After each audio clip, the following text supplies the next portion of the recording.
Dzień dobry and welcome to Air Festival Switnik.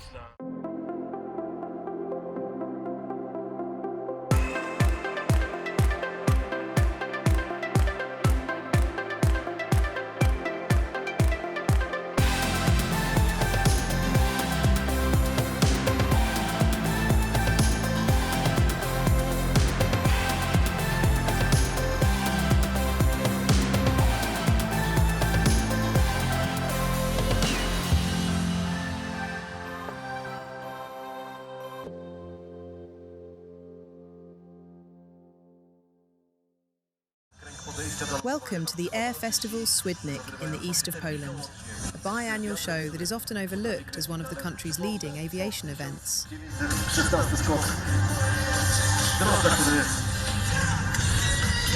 This was the fifth edition of the festival that shows a lot of variety in the air.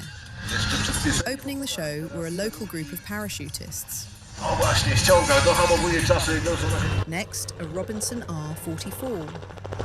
Two of these helicopters were performing local flights with enthusiastic visitors.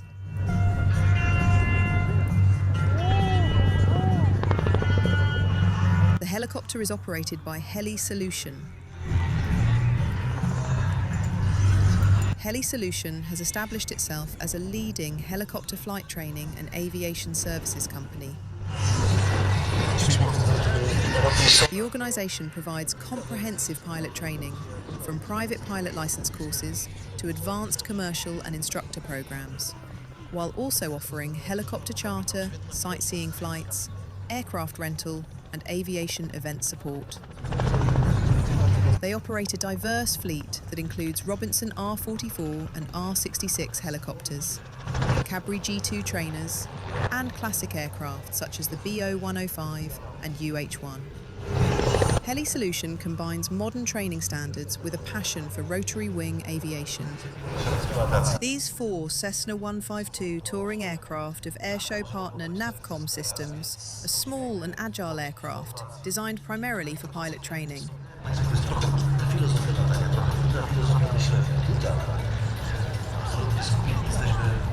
The 152 debuted in 1978 as an update to the C-150. This aircraft was created exclusively for the training market. Production ended in 1985.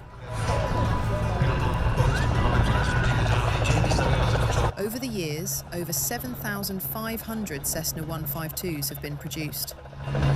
Navcom Systems fly trains future pilots every day, and they recruited heavily on the showground, hoping to realise even more people's dreams of flight.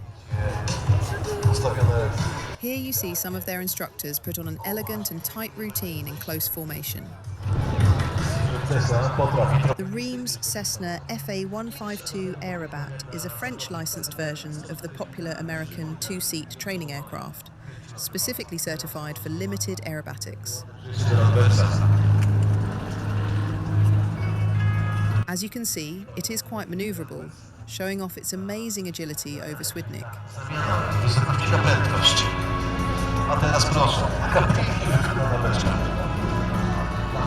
This aircraft also belongs to Navcom System, like the formation of Cessna 152s we saw just before.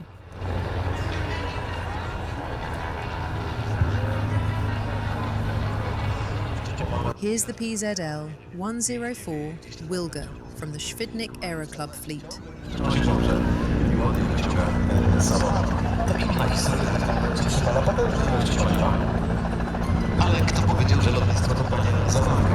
The PZL 104 Wilga is a Polish-designed short takeoff and landing utility aircraft that first flew in 1962. 24 kwietnia 1964 roku a nawet w 1992 roku ten samolot został oplatany jako prototyp w zakładach korytarzowych w Okęcie. Developed by PZL Warsaw Okenci, the Wilga was created to serve a wide range of civil aviation roles, particularly glider towing, parachute operations, flight training and utility transport. No i tam niestety już wilki nie wychodźczyły, więc cieszmy się tym widokiem, który mamy. No i teraz właśnie też lot z minimalną prędkością. Proszę zobaczyć, jak pięknie pracuje płat wilki Its high wing configuration provides outstanding downward visibility, while large flaps, leading-edge slats and robust fixed landing gear allow the aircraft to take off and land in remarkably short distances. Over its 44-year production run, more than 1,000 aircraft were built, with numerous variants produced for both civilian and military operators around the world. Its rugged construction, reliability and versatility made it one of Poland's most successful aircraft designs and a familiar sight at flying clubs and airfields across Europe and beyond. Samolot Piper. A uwaga, i samolot tego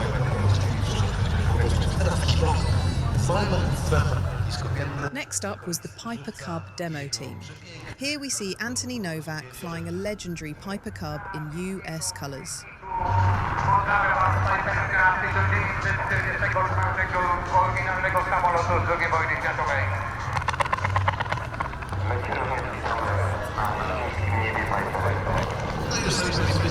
The team also have a second aircraft painted in an Israeli scheme, but that sadly didn't make it to the show.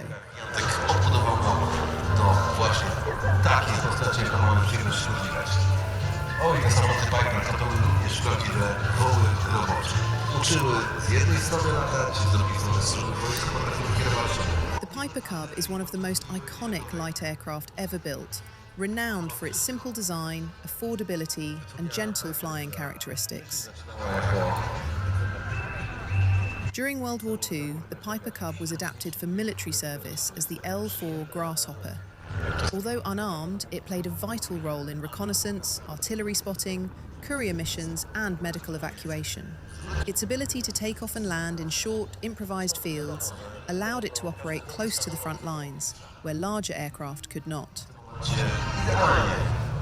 Military pilots used the L4 to direct artillery fire with remarkable accuracy and provide commanders with real-time battlefield observations, making this humble aircraft an invaluable asset.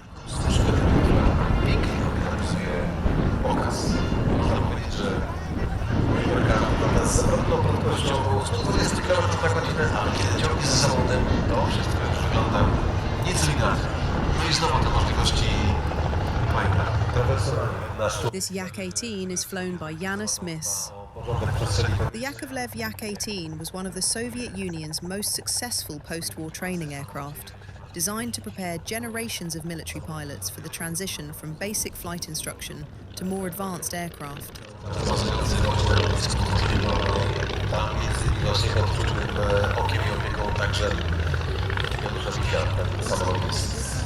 Zaopiekowany i możemy podziwiać latający zabytek po ładnym ciasnym zakręcie zatokierowym.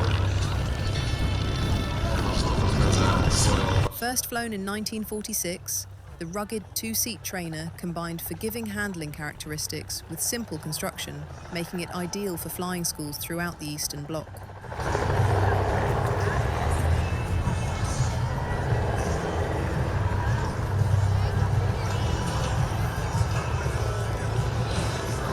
Thanks to its reliable radial engine and featuring tandem seating, the Yak-18 became a familiar sight at military airfields and flying clubs alike. In Poland, the Yak-18 played a significant role in rebuilding military aviation during the post-war years.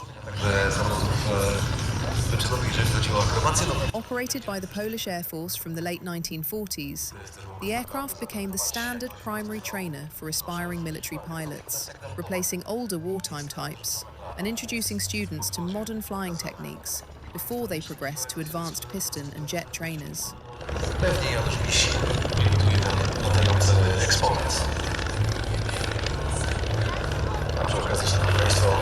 In the late 1950s, the Polish Yak-18s were succeeded by the Polish designed and built PZL TS8 Biesh.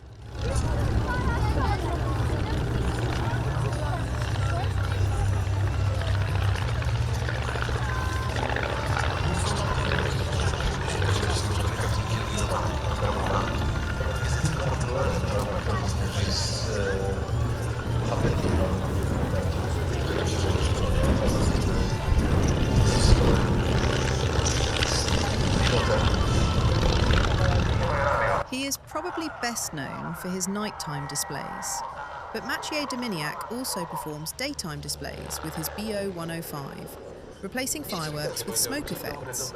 Po południe Maciek Dominiak rozpoczyna swój pokaz śmigłowcem Bordow WO-105. Proszę zobaczyć, jakie dynamiczne nabieranie wysokości. Spirale na wznoszeniu, tak nazywa się ten element, który właśnie demonstruje Maciek Dominiak. Można śmigłowcem zrobić coś takiego? Oczywiście, że można pod warunkiem, że jesteśmy pomiędzy deszcze. To jest sztywno zamocowana, bo w sobie potrafi wykonać serio pętlę, potrafi serio wykonać beczkę. Śmigłowiec, który może robić różnego rodzaju akrobacje, które znamy tak naprawdę z dokonań samolotowych. A wszystko to, przypomnę, dzięki konstrukcji właśnie, sztywnej konstrukcji Jurnika. Żeby Bolkow latać w taki sposób normalnie, a ze swoją załogą, z którymi są wykonał rzeczywiście gigantyczną robotę. Praktycznie nie wiem, z cywilnego Warszawy samolecie Polska 96 spotykać wieczorem będzie trwał pilotyczny, a zamontowanie specjalnej dyżurki, całej pilotechniki na statku latającym to nie jest takie tak, przespawanie sobie czegoś tego.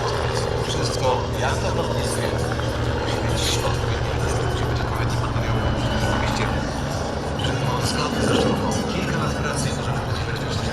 Mathieu Dominiac is one of Europe's most accomplished helicopter display pilots, renowned for his precision flying and dynamic aerobatic demonstrations.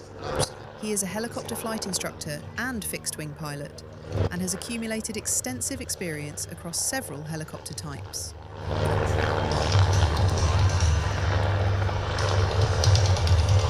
Here we see him with the legendary MBB BO-105, combining technical excellence with an engaging display.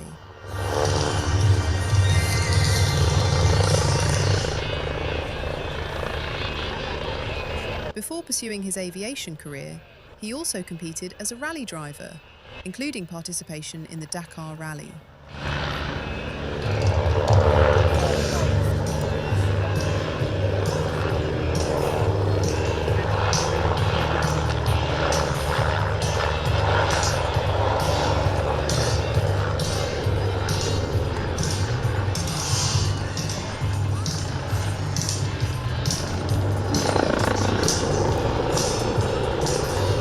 The MBB BO-105 is a pioneering light twin-engine helicopter, celebrated for its rigid rotor system that allows an exceptional degree of manoeuvrability.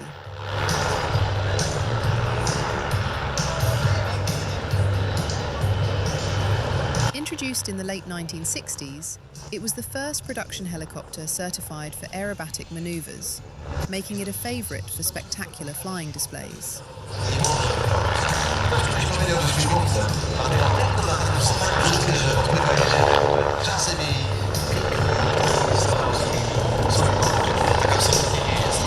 Its military role was reconnaissance, observation, and anti-armour missions. In civilian life, it also served as a police and ambulance helicopter.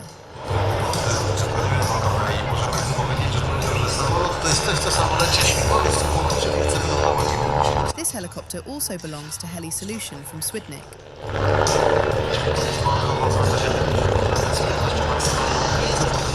This aircraft probably needs no introduction.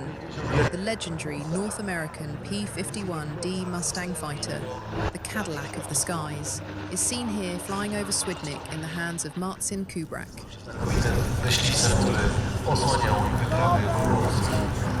Together with the Spitfire, it is probably the most famous fighter plane of World War II, which had a huge impact on the course of the war in the air, thanks to its powerful Rolls-Royce Merlin engine.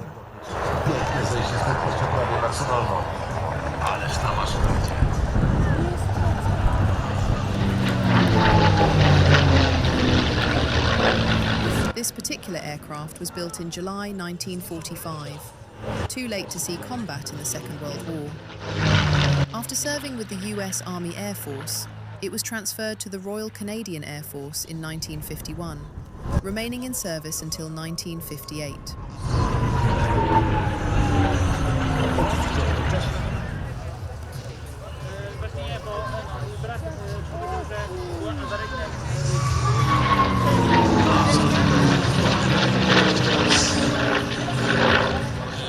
Taking the European display scene by storm in 2026 is the LIM 5, operated by Fubar Aviation from Poland.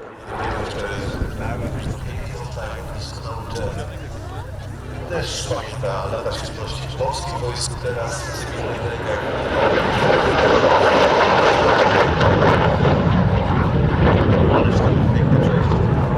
They already displayed around the continent with their pair of LIM 2s, which are license-built MiG-15s, but this year they added a license-built MiG-17 to their collection. The MiG-17 gained fame in the skies over Vietnam, making life miserable for American pilots. Na lotnisku części w łopacie Mateusz Sama i LIM 5 Fubar Aviation.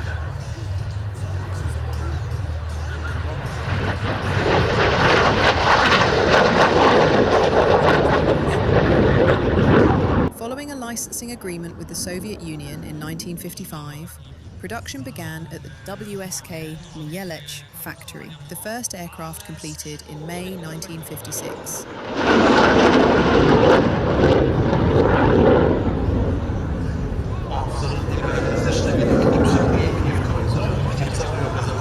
Full-scale production continued until June 1960, during which 477 LIM 5 aircraft were manufactured. In addition to serving as Poland's primary day fighter, a significant number were exported to East Germany, and the aircraft later formed the basis for several specialised variants, including reconnaissance and ground attack versions.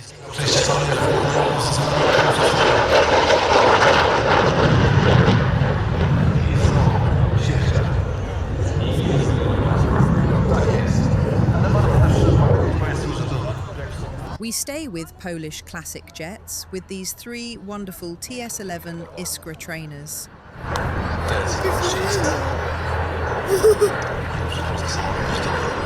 For years, the Polish Air Force displayed across Europe with the white and red Sparks display team.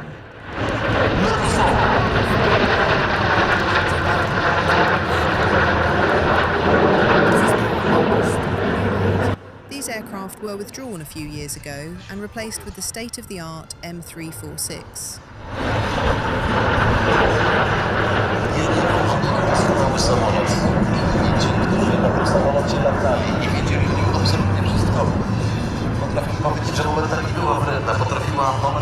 The remaining airworthy TS-11 aircraft were transferred to Fundacja Biało-Czerwone Skrzydła.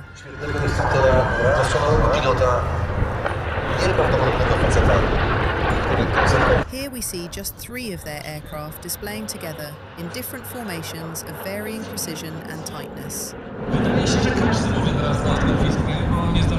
Odbyć lot takim samolotem. Przypomnę, Kuba Kubicki, Piotrek Maciejewski i Tęczu Zaworski to cała trójka, którą możemy obserwować w tym momencie jako Fundacji Biało-Czerwone Skrzydła i trzy samoloty TS-11 Iskra w powietrzu.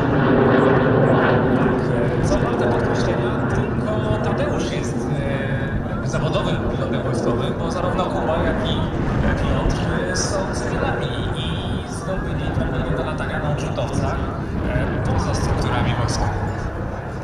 I to jest też taka historia, którą można by spokojnie opowiedzieć, że mogą być każdą. One of them wears a historic scheme, while two others are painted in a neat digital colour scheme representing the Polish flag.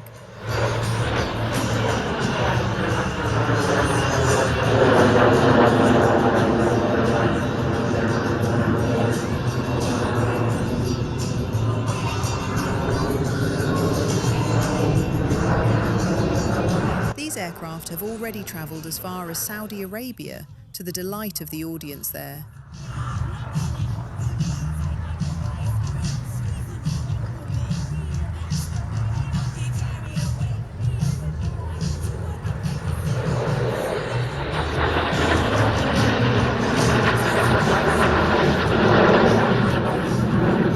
The TS-11 Iskra was the Polish bid to become the standard Warsaw Pact trainer, but it lost out to the Czechoslovak L-29 Delfin.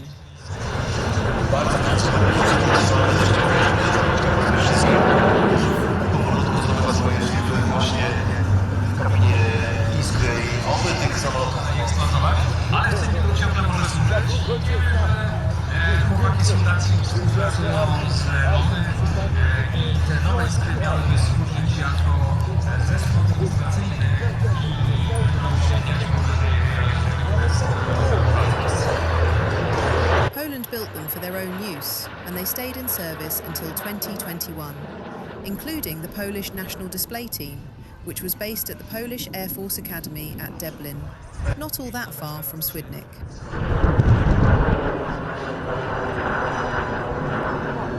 Chciałbym troszkę kolegą usprawiedliwić, bo może obserwatorom wydaje się, że to wszystko dzieje się troszkę wolno, może troszkę za bardzo rozciągnięte, ale proszę pamiętać, że te prędkości, które mówiła, natomiast latając wysoko nie było to problemem, latając nisko, no jest tego dużo. I uwaga, nigdy rozejście.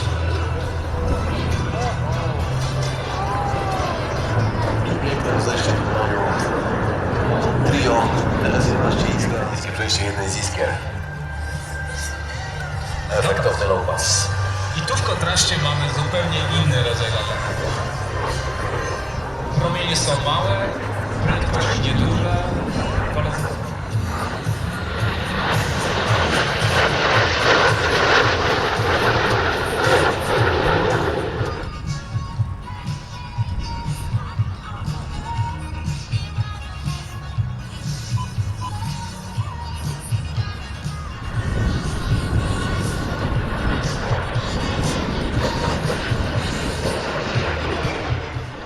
The Swidnik Air Festival is among the largest air shows in Poland. It is held every 2 years at the civilian airport of Swidnik, adjacent to the main international airport.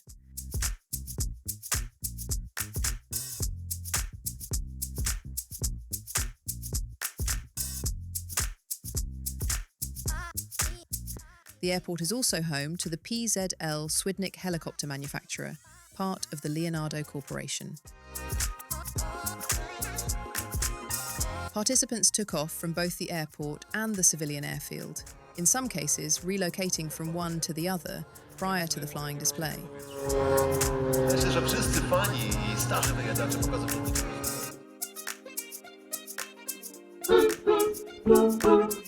The showground contained everything you'd expect from such a major family event, including a kids' zone. There was also an art and music festival for the more creative visitors of all ages. Plenty of shaded areas were also set up next to the extensive catering area, providing tasty foods and drinks for everyone.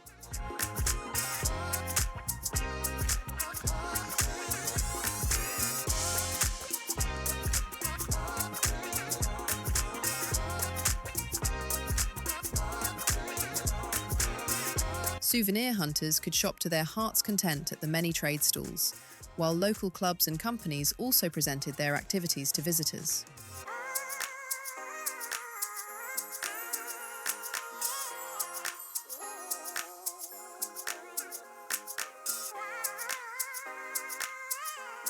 There was also an interesting static display, even including a Czech Air Force Mi-17 and Polish Armed Forces SW-4. These joined many local aeroclubs aircraft on the ground and some of the lighter flying display participants. The packed showground provided evidence of the large scale and ambition of the show.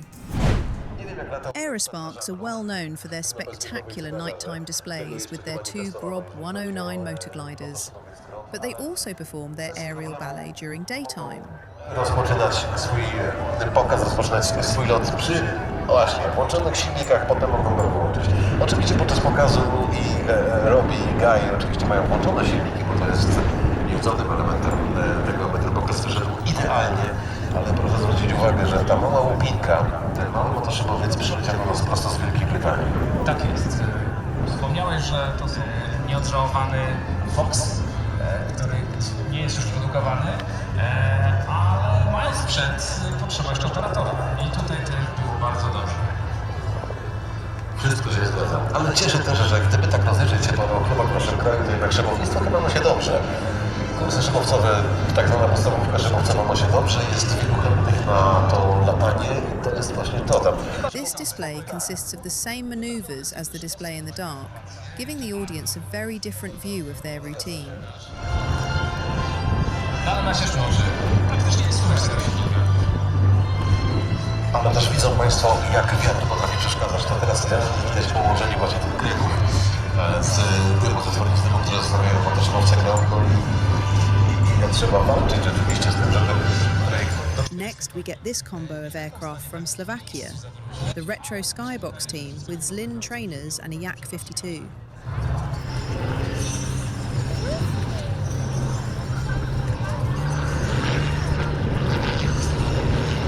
The team was formed in 2012 with aircraft painted in historic schemes from the Second World War.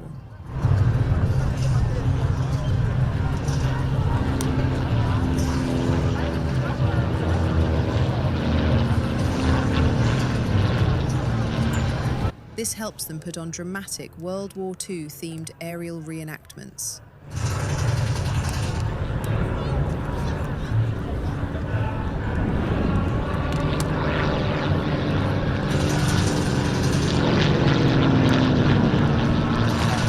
The team recreates the excitement of historic air combat while emphasising aviation heritage rather than conflict.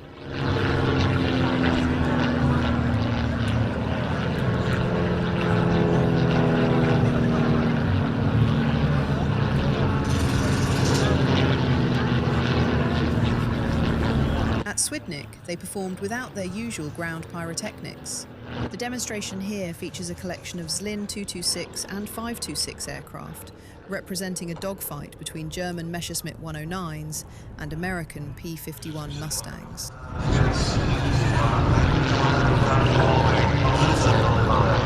Od razu przypomniałem się książka generała Jerzego Gotowały Splątane Wiraże, gdzie można było rzeczywiście The team hail from Kozice, Slovakia's second largest city. Każdemu stać się troszkę waży. Samoloty, którymi latają, są samolotami sportowymi, no troszeczkę ustylizowanymi na wojenne maszyny. Mają dużo mniejsze obciążenie powierzchni, dużo mniejszą moc, ale to co widzimy jest pewną namiastką walki powietrznej, walki kołowej, jakie do tych walk dochodziło podczas II wojny światowej. To rzeczywiście zajęcie tej pozycji do strzelenia, do oddania strzału, odłożenie poprawki, oczywiście to wszystko działo się tam z prędkościami około 450 km/h, to rzeczywiście nie były przelewki.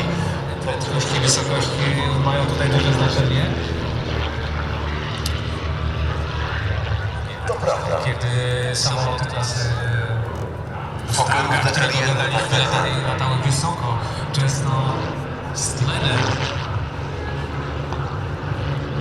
Przecież samoloty, które latały, osłaniały wyprawy bombowców B-17, a ta taktyka niemiecka z ataku od słońca, prawda? Kiedy niemieckie eskadry próbowały się oglądać, dowiedzieć się skąd służby Oskar Volkow na przykład, albo Manfred von Richthofen, czyli legendarny czerwony baron, czy Charles Lagemeyer, oczywiście piękny lotnik, facet z Kanady, który latał nad... W momencie, kiedy stwierdził, że nie ma z czym strzelać, to postanowił użyć swojego śmigła jako broni, roztrzaskując uderzenie swojego wroga. A wielokrotnie zupełnie świadomie wtedy lotnicy I wojny światowej nie zakładali spadochronów, które dopiero raczkowały wtedy jeszcze. Nie chcieli mieć dodatkowego ładunku w kabinie, nie chcieli mieć czegoś, czego cywilizacji być może się obawiali, być może nie do końca wierzyli temu sprzętowi. No, to było rzeczywiście mocno leterskie podejście i taki nam całkiem niezłe umiejętności, oczywiście pilotażowe całej załogi, która cieszy nasze oczy w tym momencie, ale jeszcze będziemy mieli co pokazać, jeżeli będzie pilot farmolotów i wtedy już naprawdę skończą się przelewki. Sporting a very Trumpian colour scheme was this unlimited aerobatics aircraft, an Extra 330 SC, flown by Norbert Kasperek. Tak, drużyna mocno. Ten samolot już nie może stanąć na śmigły. Jego ciąg jest prawie zdolny do masy konstrukcji. Proszę zwrócić uwagę na styl wykonywania tych figur. To wszystko jest absolutnie przemyślane, wszystko jest doskonale dopracowane. Tu nie ma szarpnięcia, nie ma popchnięcia. Norbert lata pokaz akrobacyjny. The daytime demonstration is a bit tame compared to other Extra 330 solo displays, but the attachments on the wings show a clear indication this aircraft has a different party trick, which we'll see later on in this video. Designed by German aerobatic champion Walter Extra, and introduced in the 1990s, the aircraft features a lightweight composite airframe, symmetrical wing design, and a powerful Lycoming engine that delivers the rapid acceleration and high roll rates demanded by top-level competition pilots. Na miejscu z nami za chwilę będą przynosić charakterystyczne kombinezony, na pewno ich zobaczycie. Podczas tych kilku nie ma zespolonych samolotów. Inspekcja pasa startowego i całego. A true legend of the Vietnam War then, in the hands of David Wallace, and also part of Heli Solution, based at Swidnik, the UH-1 Iroquois, better known by its unofficial name, the Huey. Dla jednych to był dźwięk strachu, ale był moment, i chyba w większości był to moment tego, że dla żołnierzy piechoty The unmistakable silhouette and deep, rhythmic sound of the Bell UH-1 continue to capture the imagination of aviation enthusiasts around the world. Silnik jeden, pojedynczy silnik turbo Lycominga. Co ciekawe, no jeden jedyny jak Lycoming faktycznie robiła, bo jest znany z silników tłokowych. No i ta grzybocząca przekładnia, to wszystko sprawia, że...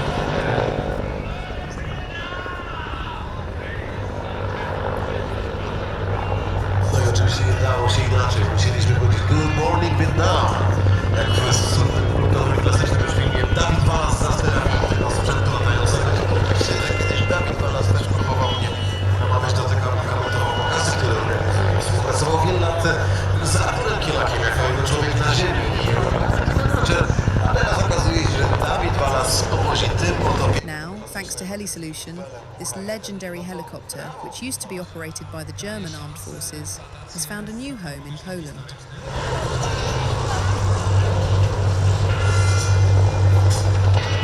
Introduced in the late 1950s, the UH-1 became the world's first turbine-powered military helicopter to enter large-scale production and rose to prominence during the Vietnam War. It revolutionized battlefield mobility, serving in troop transport, medical evacuation, search and rescue, and armed escort roles.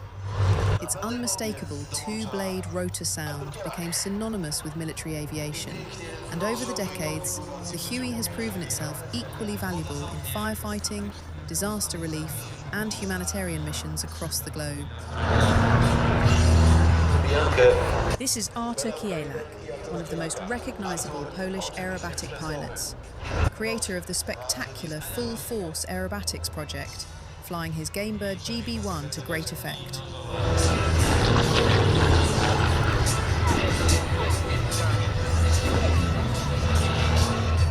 The start of his display here sees him in combo with the UH-1, performing opposing maneuvers and even aerobatics around the helicopter.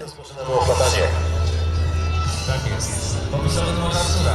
Widziałem go już w wykonaniu Artura i Limu. Teraz mamy Artura, AB1 oraz UH1.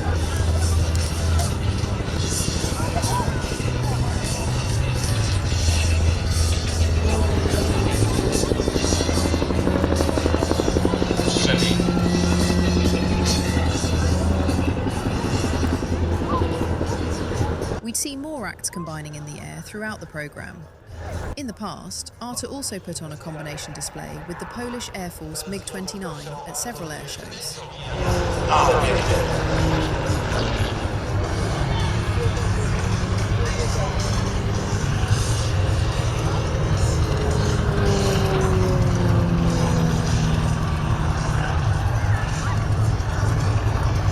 The GB1 Gamebird is one of the world's most advanced certified aerobatic aircraft, designed by German aerobatic pilot and engineer Philipp Steinbach to combine competition-level performance with cross-country capability.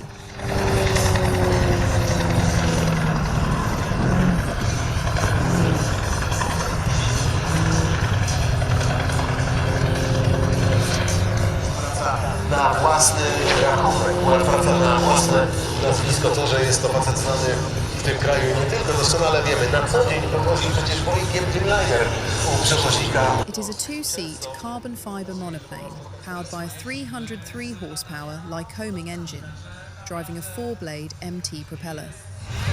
traficie zaraz. It has a lightweight composite construction, an impressive roll rate of approximately 400 degrees per second, and structural limits of up to plus and minus 10 G. Artur Kielak became Polish aerobatic champion several times and has represented his country at numerous European and World Championships.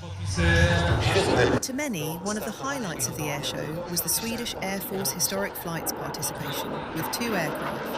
And here we see the first one, the Saab 37 Viggen, or Thunderbolt.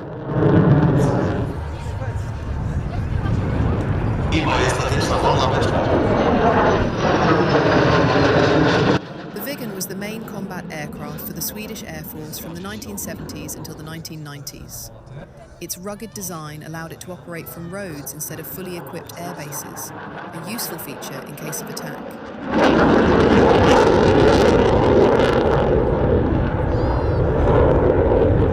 Notice the canards in front of the delta wing, a revolutionary design for the time, offering greater agility but also excellent control at slow speeds.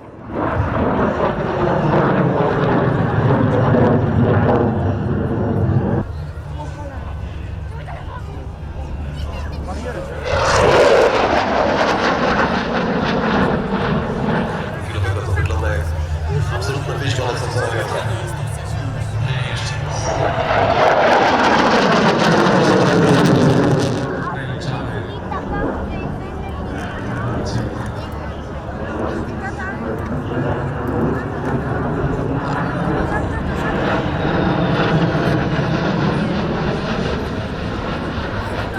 As it comes by here, notice the rugged double rear landing gear, helping it for off-base operations.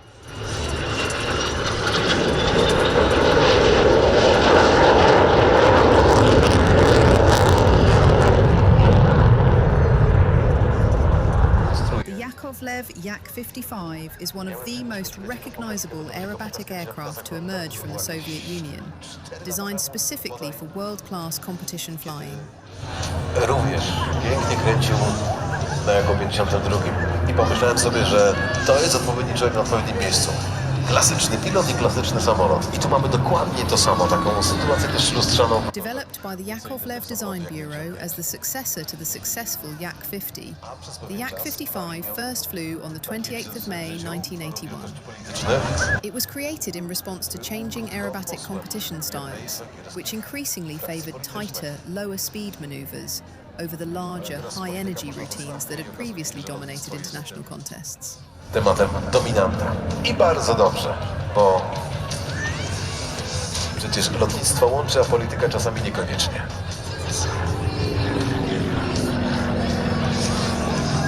Jak wiecie, odłączył zarządzany silnikiem gwiazdowym, co oczywiście słychać po towarach bez klaku. Więc proszę zwrócić uwagę, jak ładnie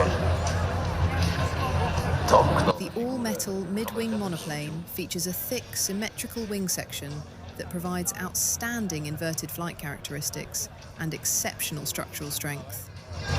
The aircraft entered full production in 1985 and quickly established itself as a formidable competition machine, helping Soviet pilots achieve success at World Aerobatic Championships. A total of approximately 214 Yak-55s were built. The aircraft is designed to withstand aerobatic loads of up to +9 and -6 G. Kiedy Wary musiał rzeczywiście mocno zacisnąć mięśnie. Although newer composite aerobatic aircraft now dominate international competition, the Yak-55 continues to demonstrate the strength of Soviet engineering and remains one of the classic radial-powered aerobatic aircraft ever produced. Pilot musi być absolutnie... Flying it here is Gyula Vari, a former fighter pilot in the Hungarian Air Force and one of Europe's most accomplished airshow performers. Ogląda się z wielką przyjemnością. I teraz znowu możliwości Jaka. Proszę zobaczyć, on przez moment rzeczywiście z prędkością minimalną wisząc jak... After beginning his flying career in the early 1980s, Vari trained as both an aircraft engineer and fighter pilot before flying the MiG-21 and later the MiG-29, becoming one of Hungary's leading display pilots.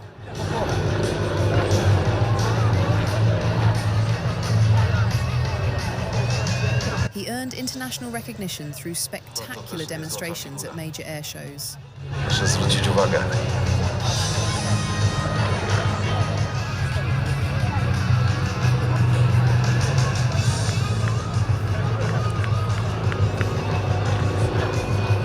medalą pasa. Przygotujmy aparaty. Following his military career, Vari continued as a professional display pilot, flying a variety of aircraft, including the Yak-52, and participating in aerobatic events and air shows across Europe. Przeprowadzona. I tam nie było momentu, że choćby na chwilę nos samolotu opadł. Absolutnie nie. I przejście też od razu z minusowym przeciążeniem. Potem przejście do plusa, który napędza Jaka 55. Vari. Teraz dziękuję Państwu i pozdrawiam publiczność. Wyczynowy. Nie są to może do końca wygodne samoloty do robienia długich przelotów i przebazowań. Joining the Yak-A team is an RWD-5R, a modern, airworthy replica of the celebrated Polish RWD-5 touring aircraft. The original was developed in 1931. The type gained international recognition as the smallest aircraft ever to complete the crossing of the South Atlantic.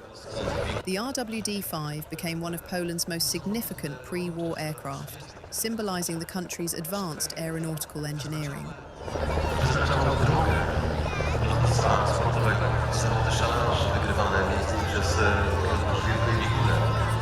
Jacek Majinka was up next with this T-6 Harvard, the famous World War II training aircraft.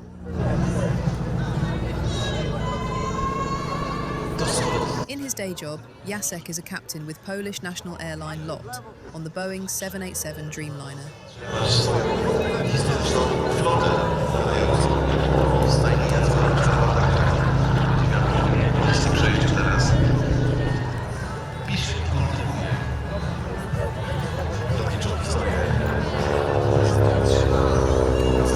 In his free time, he's a passionate aviation enthusiast and has founded the Polish Air Force Flying Museum, 1940 to 1947 Foundation.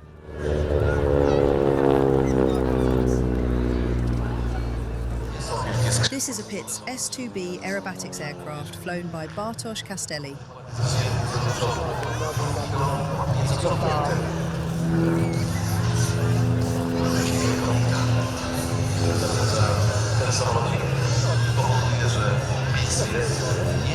He flew a short demonstration flight at the show, but throughout the day people could see him taking off and recovering from Swidnik as he took visitors up for aerobatic experience flights around the airfield.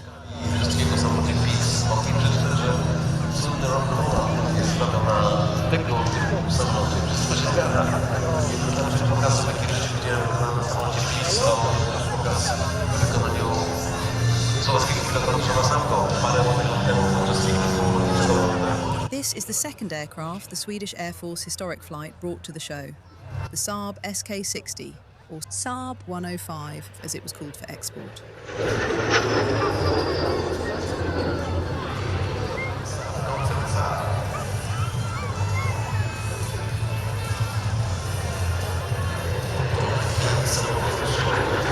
This side-by-side training aircraft was not only used in Sweden, but also in Austria. In Austria, it was withdrawn from service in 2020, but in Sweden, it was in service from 1967 until 2024.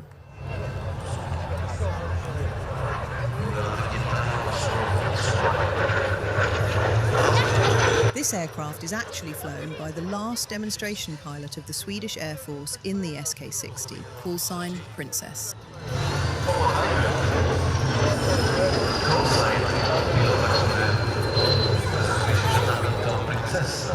Among Europe's leading civilian aerobatic acts, Poland's Firebirds aerobatic team has earned a reputation for delivering energetic, precision formation flying.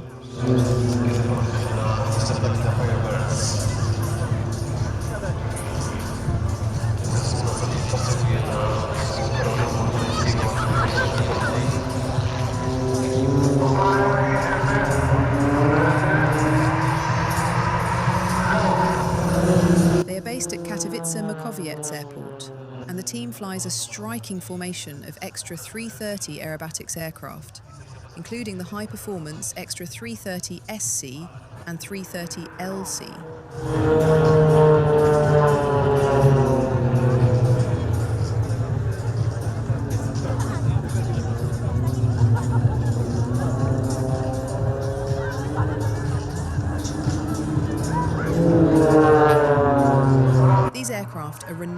for their exceptional power-to-weight ratio and crisp handling, making them the perfect platform for the Firebirds' tightly choreographed display.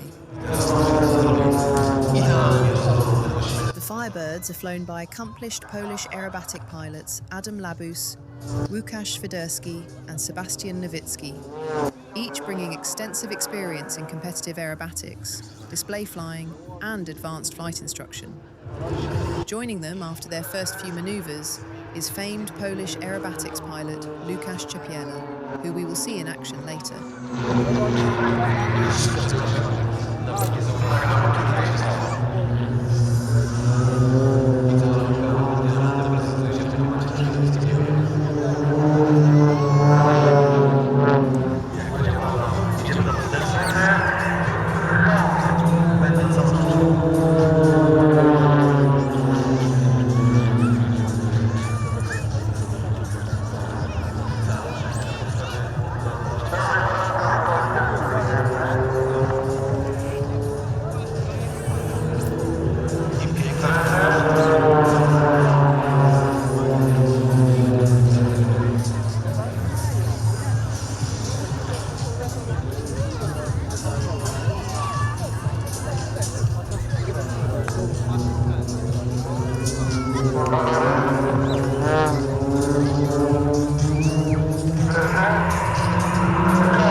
Scheme hides the main visual difference between the Extra 330SC and LC quite well. The SC variant is single seat, while the LC variant can seat 2 people.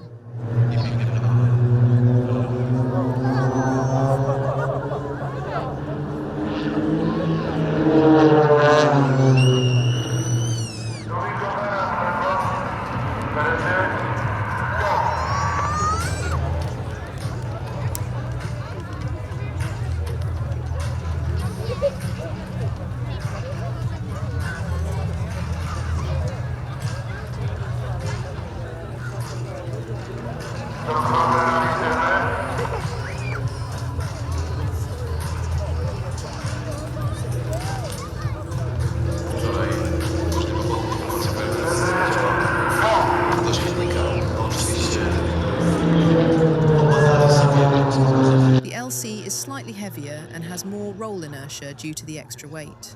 The LC is often used to train aerobatics pilots, while the SC is better suited for actual competition flying thanks to its better and more crisp performance. As you can tell, the 4th aircraft in the formation is very different, as it is an American-built Edge 540. In Poland, it is quite common to see airshow acts combining in the air.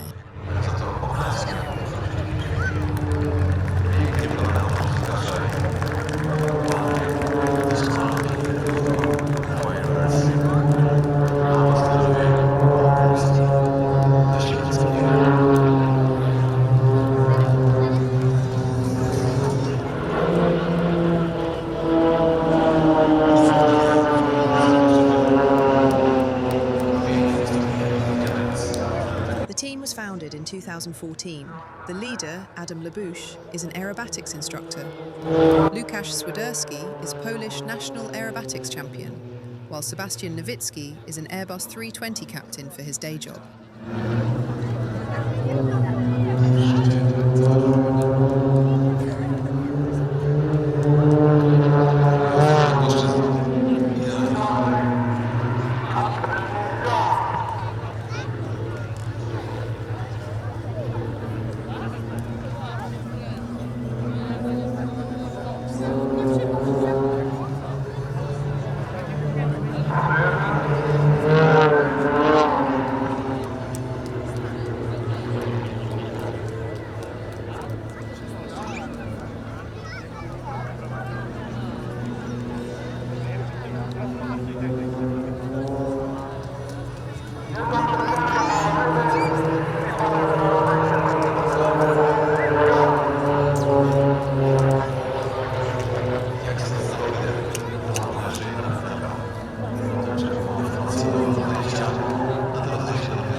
Łukasz Czepiela starts his solo aerobatics routine. Łukasz gained international fame as part of the Red Bull Air Race World Series, and he still maintains his Red Bull sponsorship. He is a commercial Airbus A320 captain by profession. In the Red Bull Air Race, he won the Challenger Class World Championship. His career is marked by a series of groundbreaking achievements, including the historic landing of an aircraft on Dubai's iconic Burj Al Arab helipad with a carbon cub. The Edge 540 is a high-performance aerobatic aircraft renowned for its exceptional agility, power and precision, making it one of the world's most successful competition and airshow airplanes. It was designed by American company Zivco Aeronautics. It is a single-seat, composite-built aircraft featuring a lightweight airframe, a powerful Lycoming engine producing more than 300 horsepower, and symmetrical wings optimized for extreme maneuverability. It was also the aircraft of choice for most of the pilots in the Red Bull Air Race. Next to Swidnik lies the historic city of Lublin, easily reachable by land or air. It's one of eastern Poland's most important cities, known for its rich history, cultural heritage, and growing tourism industry, despite its proximity to the Ukrainian border. The city was founded in the Middle Ages. It became a major centre of trade because of its location on important commercial routes connecting Eastern and Western Europe. The city's beautifully preserved Old Town, with its colourful Renaissance buildings, cobbled streets, and lively market square, attracts visitors from around the world. Before the Second World War, it was also one of the most important centres of Jewish life in Europe. During the Holocaust, this community was almost entirely destroyed, and the nearby Majdanek concentration and extermination camp stands as a solemn memorial to the victims.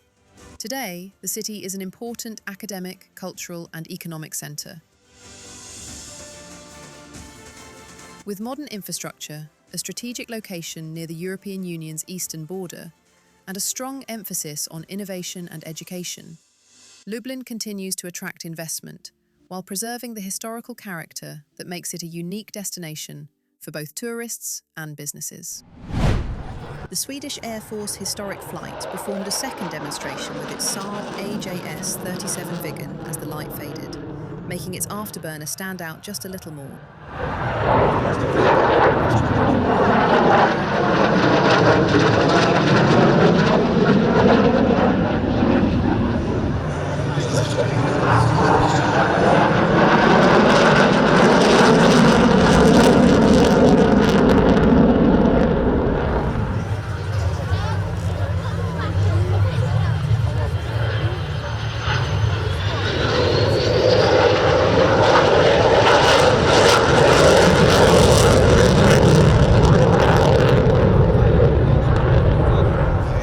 Also making a return appearance was Heli Solutions UH-1, its dark colours blending in with the dark sky behind it.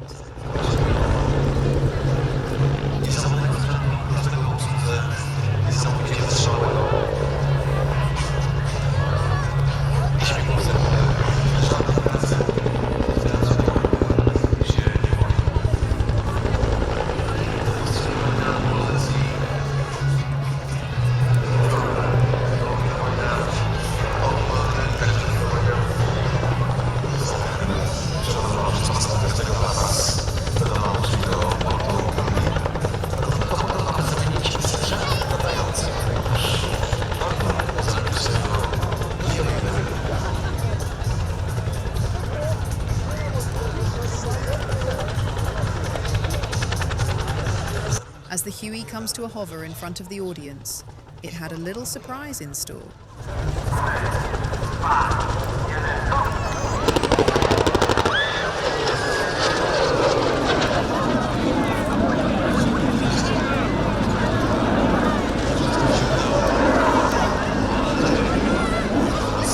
We saw him flying his GB-1 earlier in this video. Here we see Artur Kielak again, flying the legendary Czechoslovak jet trainer L-39 Albatros, built by Aero Vodochody.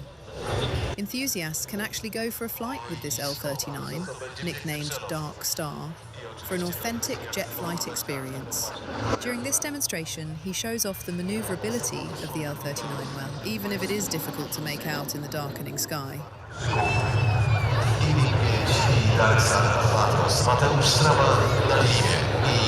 Joining the L-39 for a few flypasts is Fubar's Lim 5 again. Kiedyś dwaj kumple z jednej firmy.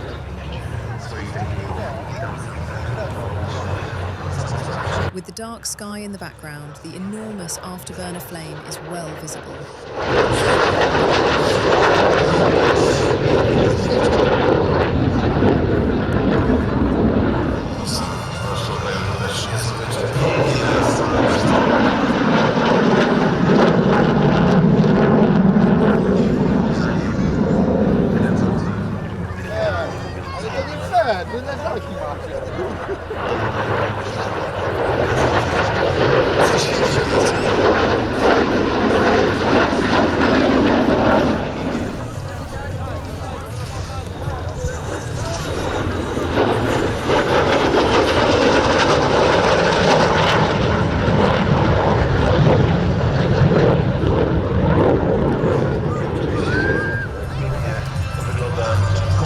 We spoke about the attachments to the wings of the Extra 330 earlier. Here we see their full purpose.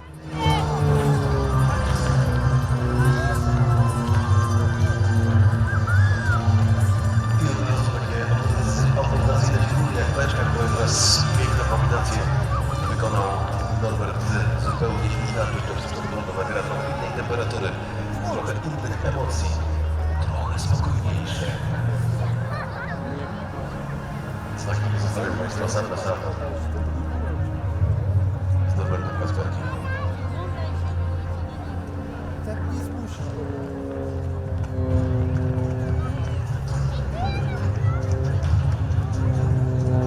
Norbert Kasperek took to the sky again with a full complement of pyrotechnics for what is perhaps the finest aerobatics pyro display in Europe, his aircraft's golden colour reflecting wonderfully in the evening sky.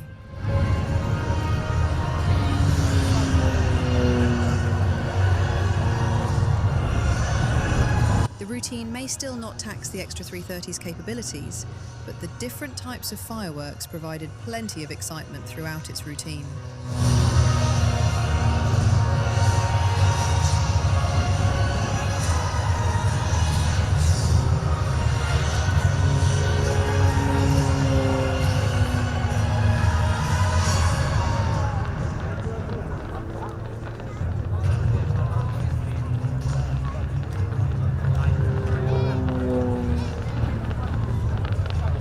He finishes his display with a few flybys without fireworks, illuminating the belly of his aircraft with a powerful light reflecting in his lush smoke. Ci przyjaciele z Wielkiej Brytanii, Aerosparks.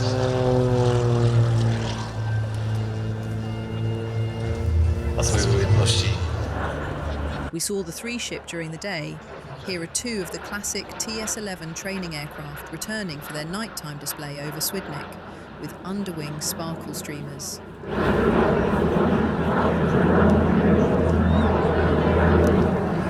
Jak się okazuje, iskry nie tylko z nazwy.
extra surprise.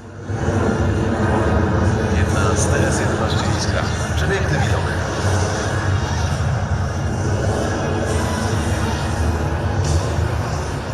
And the pyro displays kept coming. Here we see Maciek Dominiak getting airborne again with his BO-105 for a breathtaking display, using his agile BO-105 as an aerial firework launching platform.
Zawiśnie.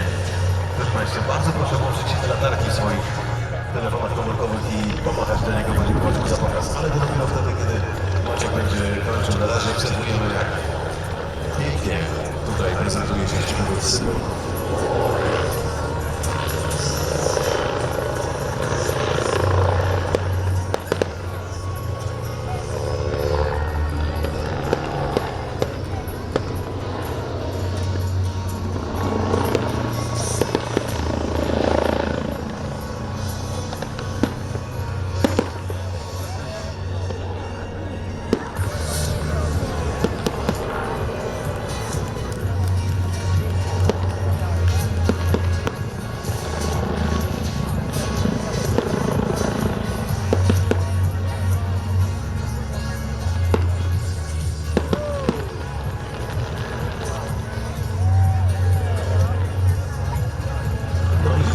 Tak jak wspominał Maciek na początku swojego pokazu, powiedział, że ma trochę pirotechniki na pokładzie, no i teraz mamy dowód na to, że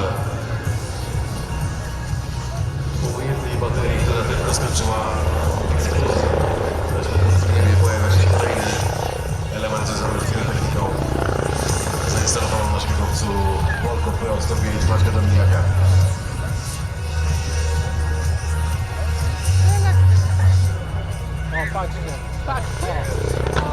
I teraz jeszcze efektownie w wykonaniu Maćka. Jestem ciekaw tych wieczornych zdjęć.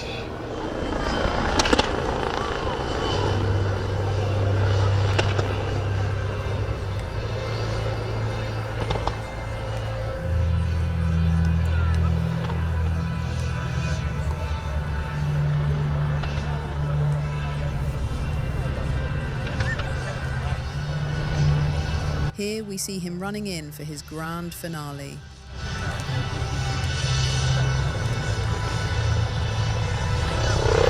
I raz jeszcze efektowne wyjście.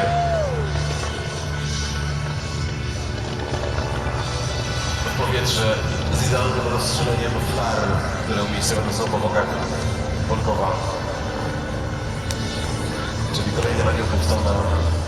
Look at the crowd, showing their appreciation for Maciek's terrific spectacle. Całym śmigłowcem Volkowego 105, dziękuję za pokaz. O właśnie! Ukłon, Maciek, pięknie dziękujemy za ten spektakl. I powolutku. Closing the airshow with the British pyrotechnics display team Aerosparks.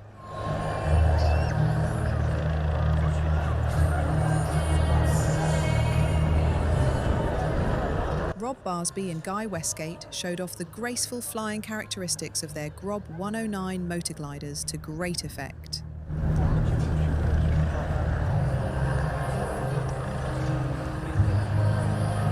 LED lighting and powerful fireworks lit up the Swidnik night sky to the delight of the audience. After their first series of loopings, the team split up, alternating their maneuvers in front of the crowd.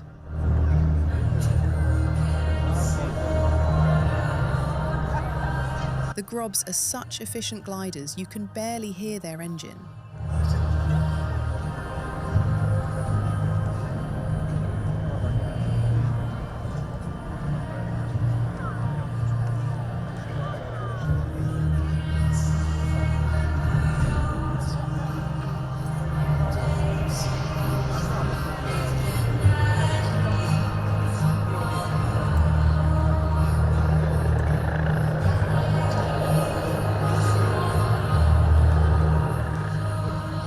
At the end of their routine, the two Grobs join up in formation again, flying circles in front of the crowd, a manoeuvre they call the Ring of Fire. At Swidnik, there were no ground pyrotechnics, so the team drifted along the crowd line with the wind to allow everyone a good look. Przepiękny spektakl na świdnickim niebie. Jest to, z czego jak wygląda taki lot, polecam zobaczyć i obserwować strzemy. Formacja Sparks, tam między innymi Westgate zamieścił film ze swojej kabiny, jaki widoki towarzyszą podczas lotu z odpaloną pirotechniką. To mogą Państwo zobaczyć, a my wracamy do oglądania.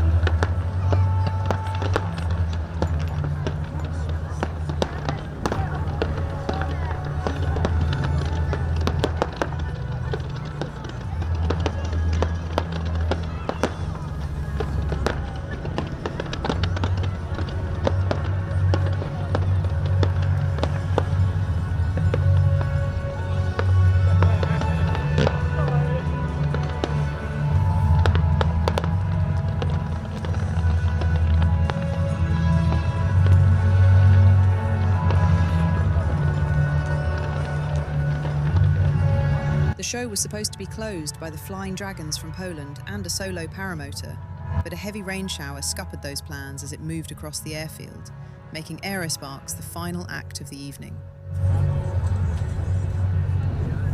Still, this was a wonderful ending to a varied, spectacular edition of the Swidnik Air Festival. Hopefully you enjoyed this airshow debrief. Be sure to subscribe to the channel for more airshow excitement.